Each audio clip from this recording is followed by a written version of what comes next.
Nós vamos ler daqui a pouquinho Lucas 22. A mensagem que eu vou estar pregando está em todo o capítulo 22 de Lucas. Como é um texto longo, eu não vou ler todo o texto, eu vou pinçar alguns versículos, e o texto que eu vou ler para meditar essa noite são os versículos 21 a 23.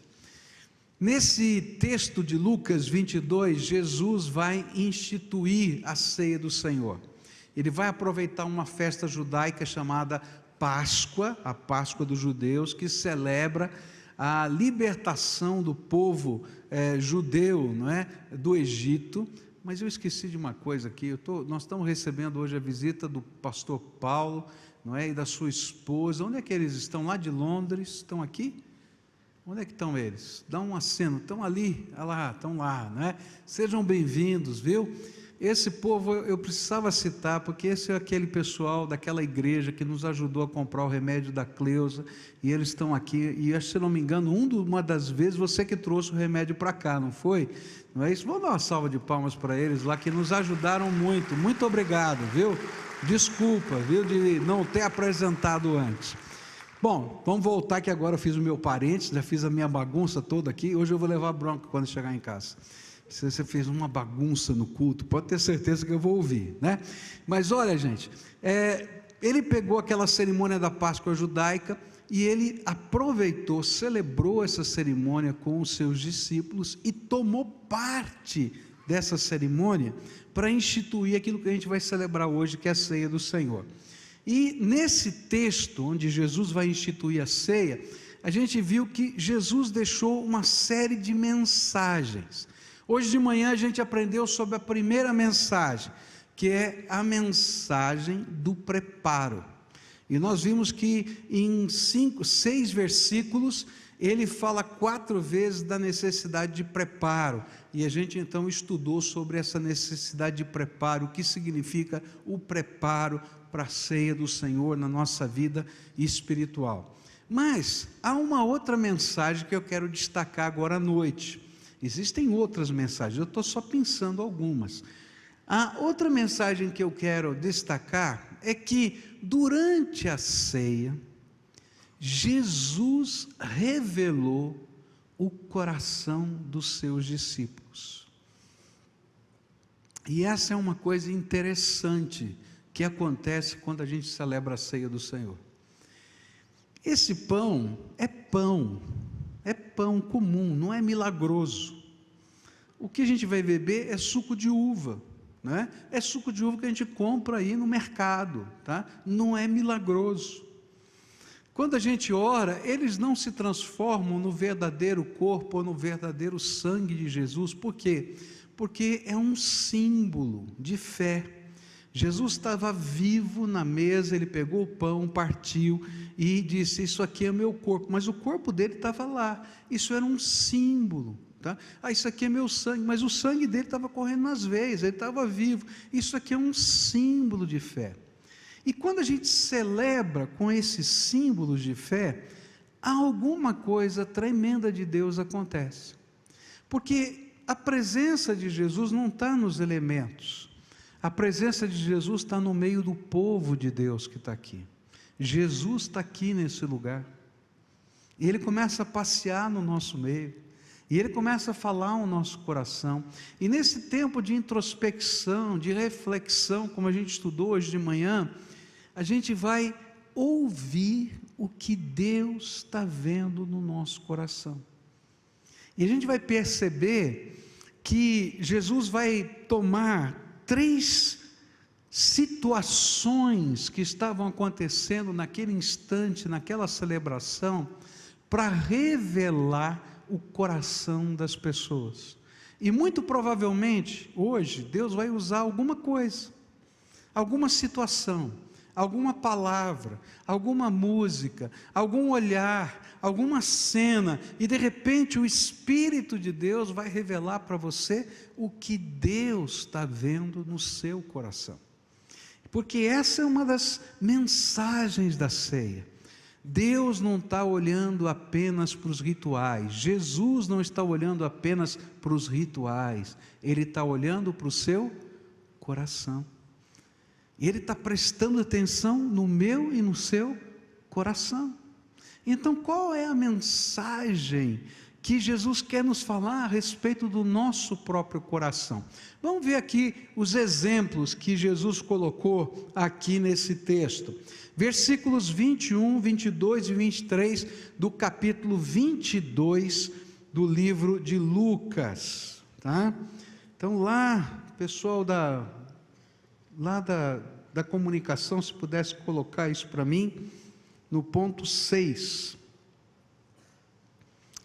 versículos 21, 22 e 23, estão perdidos lá, então você vai ter que seguir a Bíblia aqui, tá? Diz assim a palavra do Senhor: mas eis que a mão daquele que vai me trair está com a minha sobre a mesa. O Filho do homem vai como foi determinados, mas ai daquele que o trair. E eles começaram a perguntar entre si, qual deles iria fazer aquilo? Bom, você já sabe de quem ele está falando aqui, né? Sabe de quem ele está falando? De quem? Fala para a pessoa que está do teu lado que ele não sabe ainda. De quem que ele está falando aqui? Judas. Você imagina a cena.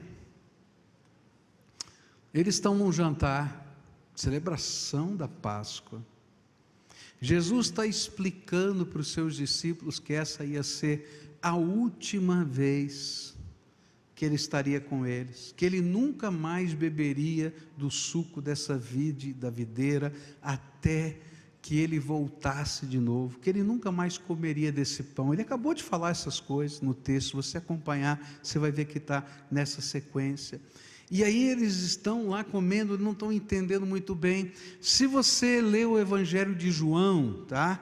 A partir do capítulo 14, você vai perceber que essa conversa que aparece em João 14 em diante, foi a conversa que aconteceu naquele jantar.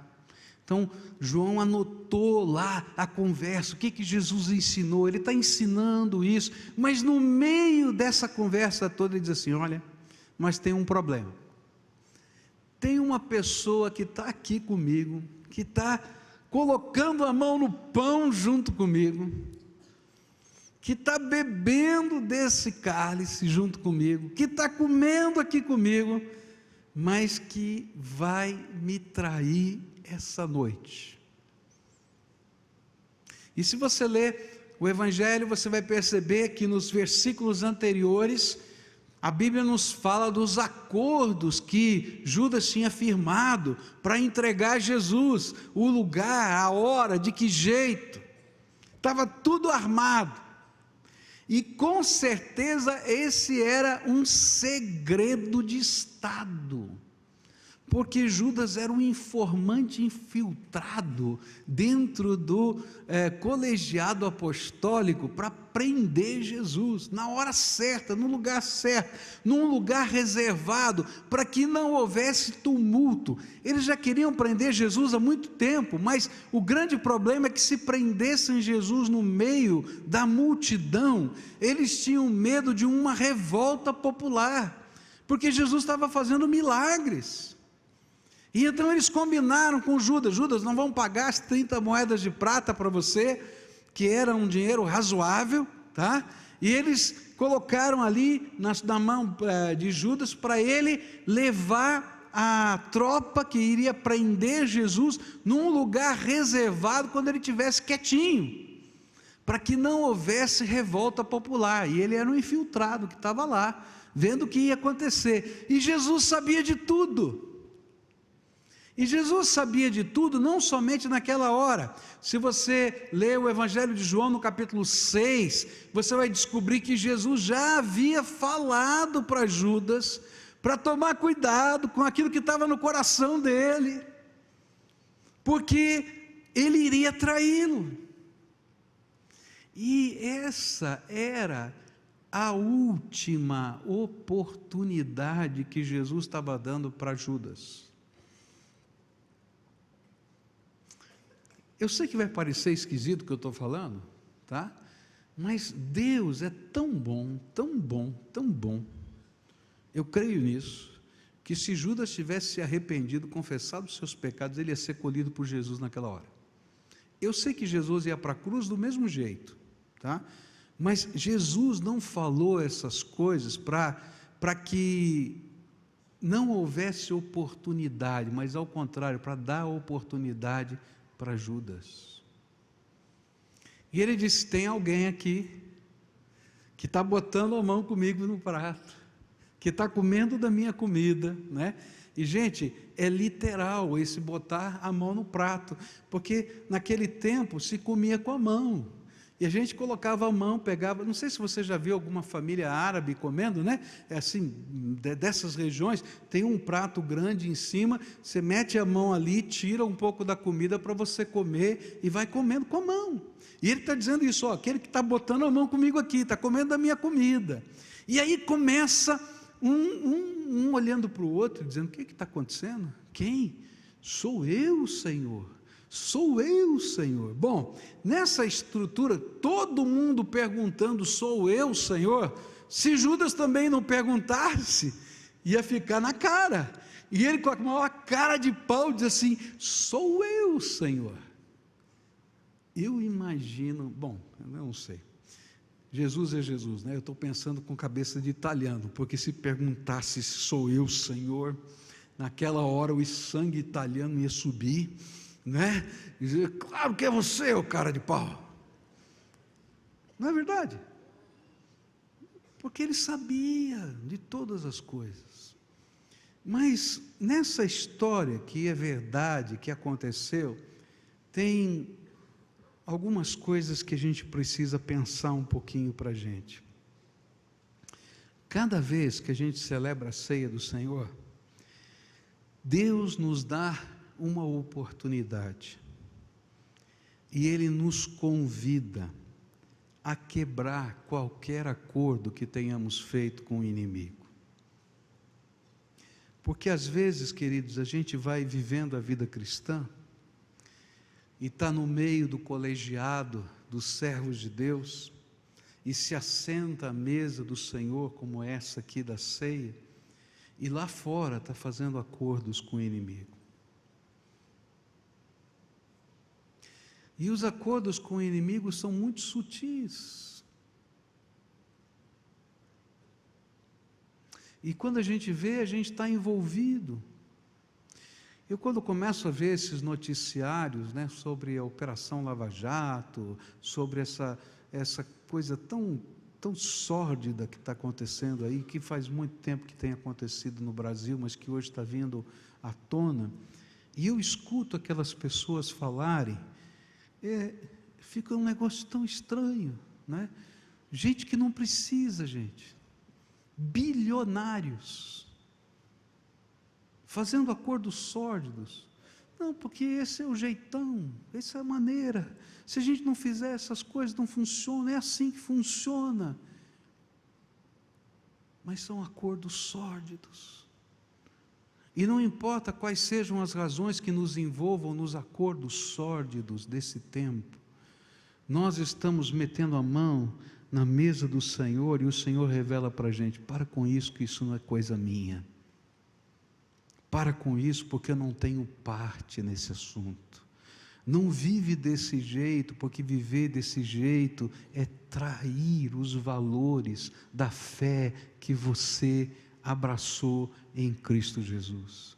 E sabe o que é pior? É que a gente vem às vezes para uma cerimônia como essa, na mesma cara de pau de Judas. E quando o Espírito Santo começa a tocar o nosso coração, a gente faz igualzinho a Judas: será que sou eu, Senhor?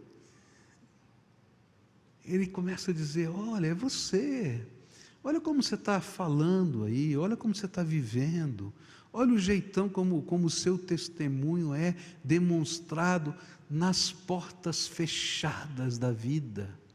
Há pessoas que dão um mau testemunho a portas abertas, mas há gente como Judas que dá um péssimo testemunho a portas fechadas, nos esconderijos da vida. E a gente se esquece que não há lugar na face da terra que a gente possa se esconder do Deus Todo-Poderoso. Eu me lembro, já contei isso para vocês, de um jovem, não é? Que estava num motel com uma moça, e Deus tocou o coração do meu filho. Ele ficou muito angustiado, preocupado com esse menino, e começou a ligar, insistentemente, ligar, e ele não atendia o telefone, mas ele não parava de ligar, e quando ele atendeu o telefone: oi pastor, tudo bem? A primeira coisa: onde você está? Aí o cara ficou gelado, porque Deus me mandou ligar para você agora. O que está acontecendo na tua vida? E o moço tremeu do outro lado e disse assim: eu estou num motel com uma moça. Sai daí agora, porque Deus não quer você nesse lugar. Deus não precisava mandar o meu filho ligar, e nem o meu filho sabia o que estava acontecendo, mas Deus tinha um propósito na vida daquele moço, para dizer que Deus está vendo. E não importa quão fechadas sejam as portas e quão secretos sejam os acordos, Deus está olhando aquilo como uma traição do pacto, uma traição dos valores de fé que Ele um dia pagou com o sangue dEle, para que pudessem ser firmados conosco. Por isso, quando a gente se reúne aqui a essa mesa, essa história volta à tona. Mas ela não volta à tona como Judas. Ela volta à tona como Pascoal, como Antônio, como João, como Pedro. E nessa hora o Espírito de Deus começa a nos mostrar quem nós somos. O que está dentro do nosso coração, no segredo da nossa vida. Não estou falando da vida pública, eu estou falando da vida privada. E ainda a mais privada de todas. E aí o Espírito de Deus diz assim: filho, não importa onde você esteja, você nunca está sozinho. Eu sei o que está acontecendo, mas hoje eu estou te dando uma oportunidade. O que você vai fazer com essa oportunidade? Você pode endurecer o seu coração, como Judas fez. E o pior é que toda vez que a gente endurece o coração, ao invés de arrependimento, vem remorso. Porque depois do estrago feito, a gente não pode voltar atrás. Então vem aquela dor no coração a ponto de Judas se matar, de tanto remorso. E remorso não é o sentimento que Deus espera de nós. O que Deus espera de nós é arrependimento, para que a gente possa ser transformado e mudado. A lição, a mensagem que está aqui hoje é: Deus olha para dentro do seu coração, no lugar mais privado da sua alma, no recôndito mais escondido da tua vida. O que Ele está vendo? O que Ele está revelando para você? E o que o Espírito de Deus está falando para você hoje? Talvez Ele esteja falando para você: filho, para com isso, esse não é o caminho para você. Esse acordo que você tem com o inimigo precisa ser quebrado. E Ele vai dizer para você que há poder no sangue que Ele verteu na cruz do Calvário para romper esses acordos e fazer diferença na tua vida, diferença transformadora. Agora, queria olhar para uma segunda revelação que esse texto nos mostra. Ela aparece dos versículos 24 a 27, diz assim: surgiu também uma discussão entre eles acerca de qual deles era considerado o maior. E Jesus lhes disse: os reis das nações dominam sobre elas, e os que exercem autoridade sobre elas são chamados benfeitores. Mas vocês não serão assim, ao contrário, o maior entre vocês deverá ser como o mais jovem, e aquele que governa como o que serve. Pois quem é o maior, o que está à mesa ou o que serve? Não é o que está à mesa, mas eu estou entre vocês como quem serve. Segunda coisa que a gente vai ver aqui, revelação do Senhor. Estão lá discutindo baixinho, tá? Agora não é no privado do secreto, mas estão lá na mesa, lá conversando baixinho. Qual de nós é o maior? Pedro, Tiago ou João? Quem? Quem vai sentar à direita? Quem vai sentar à esquerda? E aquela discussão no lugar da mesa. Alguns teólogos, alguns comentaristas dizem que essa discussão aconteceu por causa de Jesus ter dito que um comia entre eles. Não sei se é verdade, aquele que traía estava comendo com ele. Outros dizem que a discussão estava acontecendo por causa do lugar na mesa. Quem tem que sentar do lado direito, quem tem que sentar do lado esquerdo de Jesus, porque esses eram os lugares de honra. E eles estavam discutindo quem era o maior na equipe, quem é que mandava mais, quem é que tinha mais influência, e estava lá aquela coisa toda. E aí Jesus pega tudo isso e começa a revelar algo tremendo. Olha que coisa estranha. Na noite em que Jesus estava servindo, porque a Bíblia diz lá no Evangelho de João capítulo 13, que nessa noite Jesus pegou uma toalha, pegou um avental e começou a tirar as sandálias dos seus discípulos e lavou os pés de cada um deles. E Pedro disse: não, meu pé você não vai lavar. Bom, se você não deixar eu lavar o teu pé, você não tem parte comigo. Então lava tudo, Senhor, pode lavar, porque eu quero ter parte com o Senhor. No meio dessa situação, ele se senta à mesa para celebrar a ceia, para instituir. Eles estão brigando: quem é o maior, quem é o melhor, quem senta aqui, quem não senta aqui. Parece igreja. Você já viu? Eu já vi umas coisas interessantes na igreja. Eu vi outro dia uma pessoa chegar, tinha uma pessoa sentada na poltrona, e a pessoa parou do lado assim, e a pessoa olhou para ela e disse assim: pois não, esse é o meu lugar.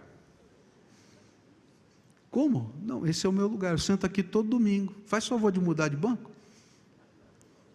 É interessante, né? Você já viu os negócios desses? Eu já vi de tudo em igreja, tudo que você pode imaginar, né? Ou então aquela coisa assim de quem é que manda. Afinal de contas, eu fui eleito para representar um grupo de pessoas. Foi coisa nenhuma, você está aqui para representar Jesus, para fazer a obra de Deus. Não tem lugar. Nós somos servos.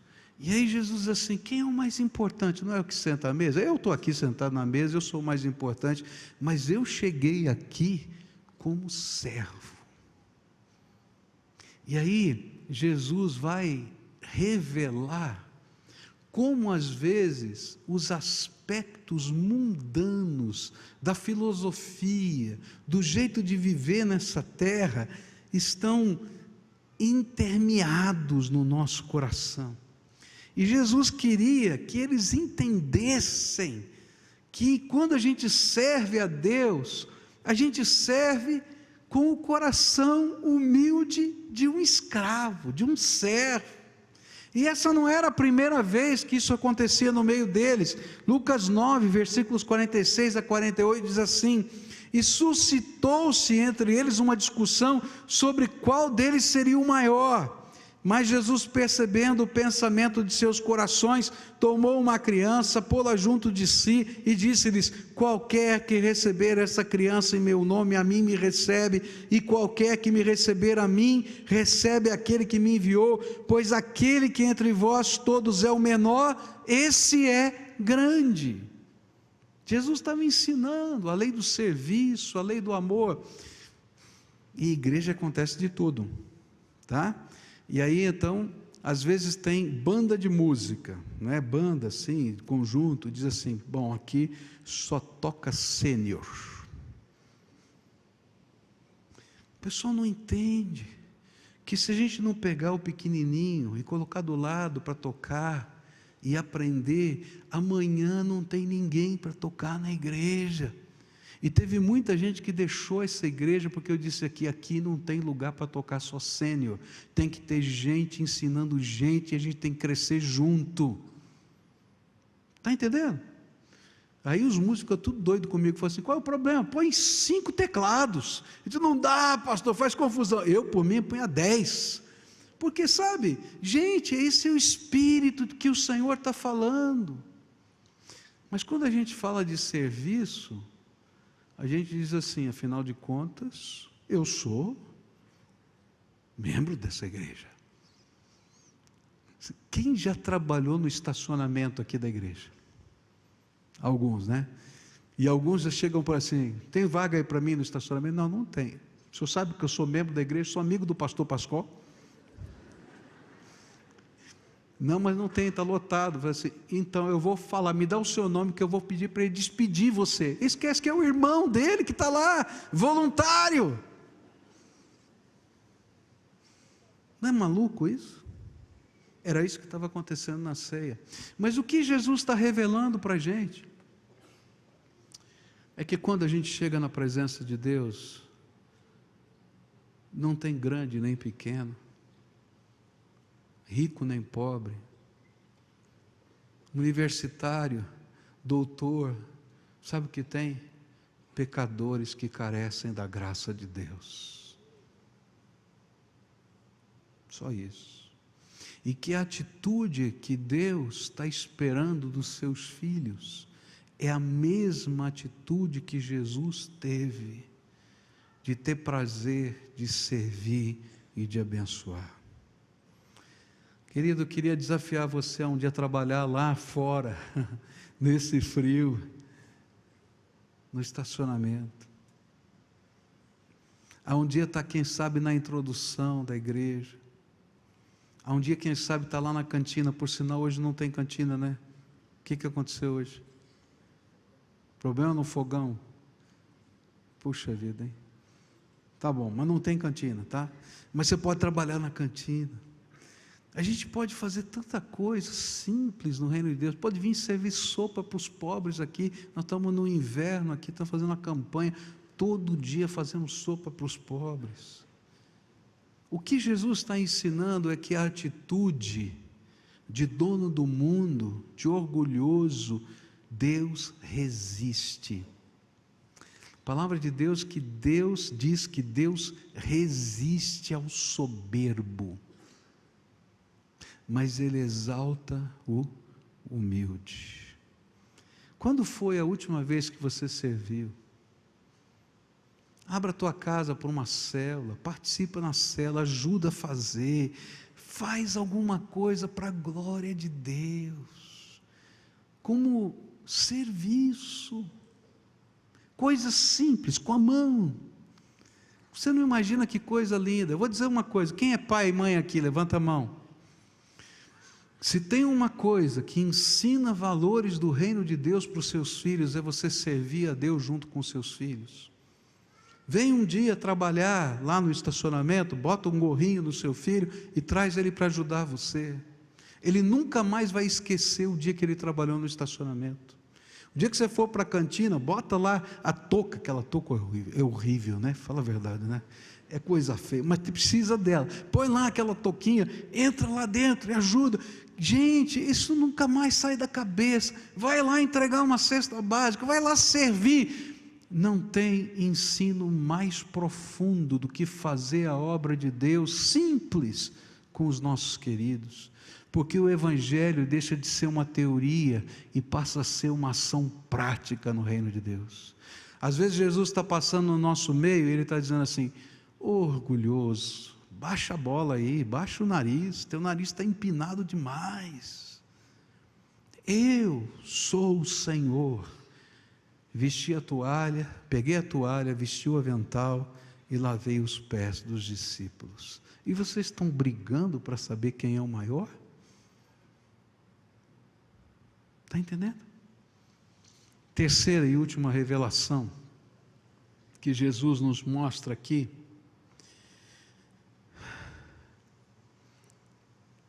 é Pedro.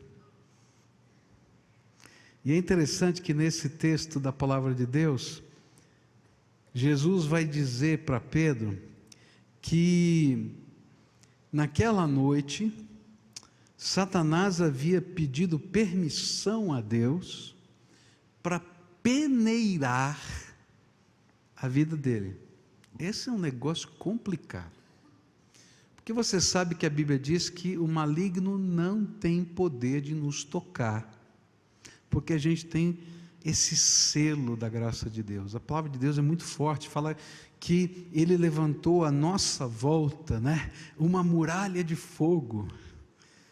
A palavra de Deus diz que nós somos as meninas dos olhos de Deus, está lá no profeta Zacarias, tremendo. Mas Jesus disse para Pedro, nessa noite, Satanás pediu permissão para peneirar você, como se peneira o trigo. E o pior é que você não vai passar no teste.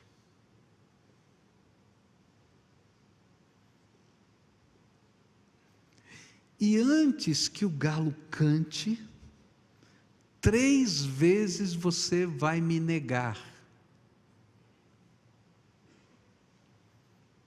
E aí, ele diz para Pedro assim: mas quando você se converter,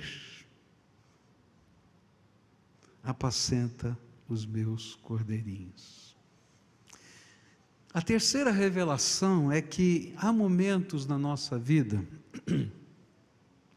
que Deus permite que Satanás peneire a nossa vida, nos coloque à prova.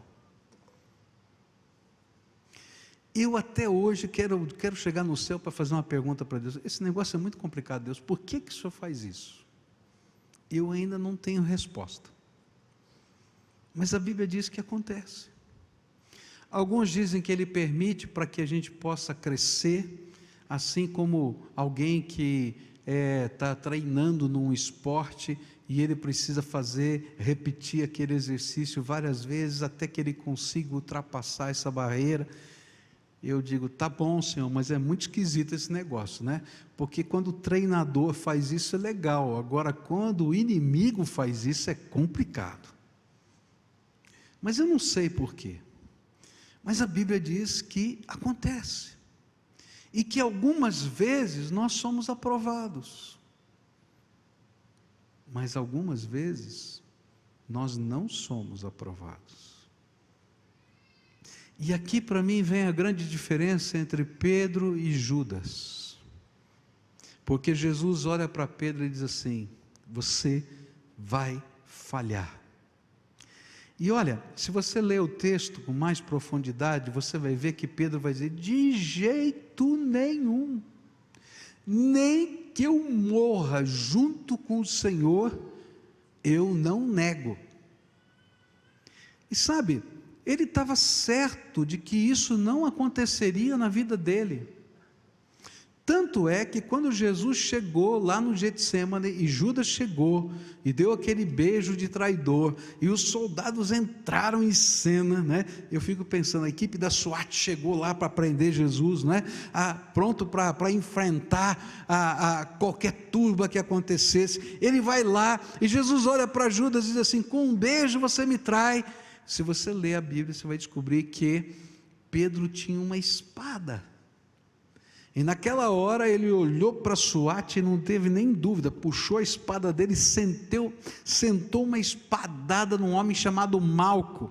O Malco virou a cabeça assim, pegou bem na orelha assim, ups, cortou a orelha. Aí Jesus chega: basta, não quero isso não, pega a orelha de Malco e faz o último milagre, cola a orelha de Malco, põe no lugar. Está lá na Bíblia. Mas mesmo assim ele é preso. E Pedro estava cheio de autossuficiência, de jeito nenhum. Ele estava tão bem intencionado, mas tão bem intencionado, que a Bíblia diz que Jesus foi preso e Pedro foi seguindo Jesus de longe. Quero ver o que vai acontecer. Então Jesus está lá, e eu acho, isso é minha opinião, tá? Que ele não estava lá só para ver, ele estava, quem sabe, planejando, armando uma situação para, quem sabe, tentar resgatar Jesus. Ele tinha alguma intenção boa. Mas naquela hora tinha uma fogueira, diz a Bíblia. E as pessoas estavam se aquecendo do frio. E ele era da Galileia. Você imaginou um baiano falando aqui no sul, não é? Com aquele sotaque de baiano, não é? Ou um pernambucano falando aqui com o sotaque de pernambucano. E aí olharam para Pedro e disse assim: você não é daqui não, você não é do Paraná, né? Você é lá da Galileia. A tua voz, o teu sotaque está denunciando, não tem jeito de você esconder. E ainda que a pessoa tentasse, não consegue, porque está lá, é o jeito de falar. E você da Galileia deve ser do time de Jesus. O que você está fazendo aqui? E ele disse assim: não conheço Jesus, nunca vi Jesus. 3 vezes. 3 vezes. Aí a Bíblia diz uma coisa tremenda. Diz que naquela hora que o galo cantou, Jesus, que estava sendo julgado ali, estava sendo acusado, estava sendo pressionado, tinha uma equipe ali de tortura, fazendo, confessa aí.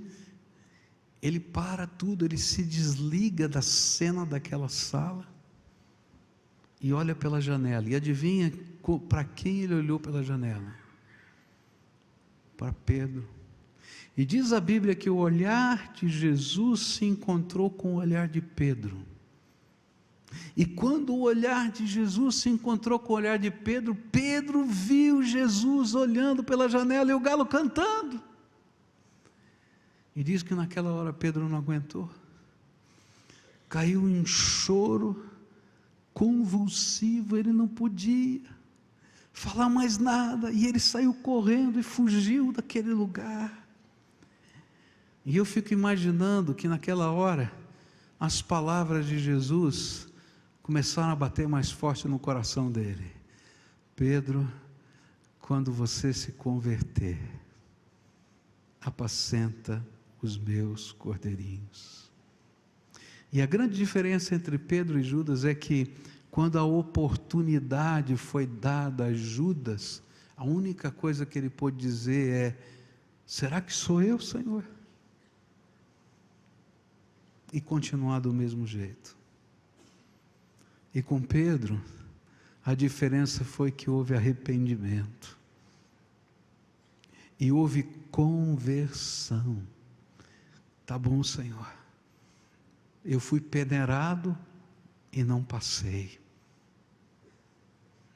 mas eu não vou ficar nesse lugar, e nem vou continuar negando. E quando Jesus ressuscita 3 vezes, ele vai falar para Pedro: Pedro, tu me amas, Pedro, tu me amas, Pedro, tu me amas, para que ele nunca mais esquecesse que aquelas 3 vezes que ele negou, já foram canceladas pelas 3 vezes que ele continua amando.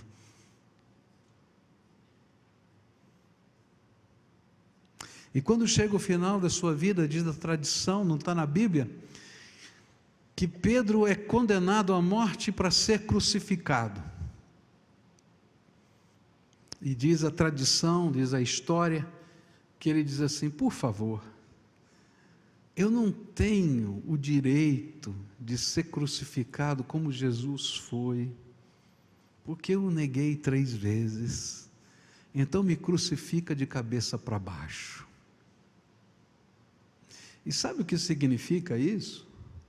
É que a crucificação, a pessoa não morria porque os cravos machucavam ou sangravam, mas é porque ele precisava fazer força com os seus pés para poder levantar-se, para o diafragma funcionar.